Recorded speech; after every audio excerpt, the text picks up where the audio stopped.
আসসালামু আলাইকুম। সবাই কেমন আছেন? অবশ্যই সবাই ভালো আছেন।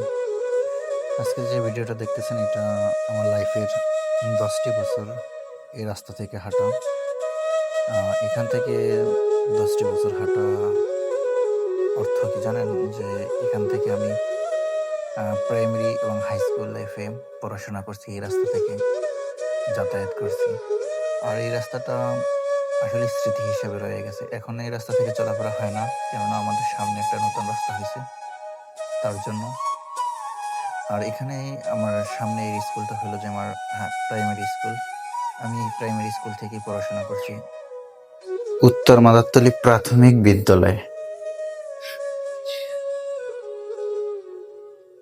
এটা আমার একজন শ্রদ্ধেয় টিচার ছিলেন। তার নাম সবাই হয়তো চেনেন। আমাদের বরগুনা বেতাগী পাথরঘাটার ভিতরে সুলতান মেম্বার।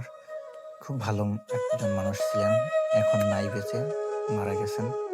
তার স্কুল থেকে আমি 5 এ পাশ করি এবং এখান থেকে তখন জিপিএ ছিল না। তখন ছিল first division, second division, third division. আমি ফার্স্ট ডিভিশন পেয়ে উত্তীর্ণ হই এবং এখান থেকে আমি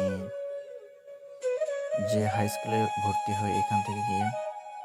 আর এই রাস্তাটা এখনো স্মৃতি হিসেবে রয়ে গেছে। এখনো সেই সময়ে হাঁটু সমান কাদা ছিল।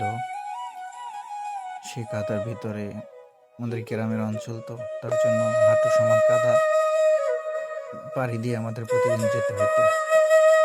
আর আমাদের সামনের রাস্তাটা ছিল একটা ছোট রাস্তা, যেহেতু কাদা ছিল। আর এই কাদা পরিষ্কার করার জন্য এই টিউবওয়েলটাই ব্যবহার করতাম। আর আমি এখানে আসি প্রায় 8টি বছর পরে এই রাস্তা থেকে। যেহেতু 8টি বছর পর দেখতে আসলাম যে এই রাস্তাটা কেমন। আর এই পুষ্করিণীটার পাড়ে অনেক স্মৃতি লুকিয়ে আছে। কীরকম? ওইখান থেকে আসতাম, তারপর এখান থেকে আইসা এখানে পা ধুইতে গিয়ে স্লিপ কেটে পুষ্করিণীতে অনেকদিন পইড়া যেতাম। তারপর আবার বাসায় যেতাম। অনেকদিন স্কুলে মিস করতাম এখান থেকে। আসলে লাইফের সব জিনিস স্মৃতি হিসাবে থেকে যায়। আর এই রাস্তায় তখন তো ১ম অবস্থায় ছিল কাঁচা মাটির রাস্তা, তারপর ইট। আমি যে বললাম যে ছোট রাস্তা, এই সেই ছোট রাস্তাটা। আর এই রাস্তার এইখানে যে হাঁটুর উপরে কাদা ছিল, এখান থেকে একটা মানে গর্তের মতন ছিল। এখান থেকে ছোট, ছোট বাচ্চা আমরা সবসময় যাইতাম, খুব কষ্ট হইতো।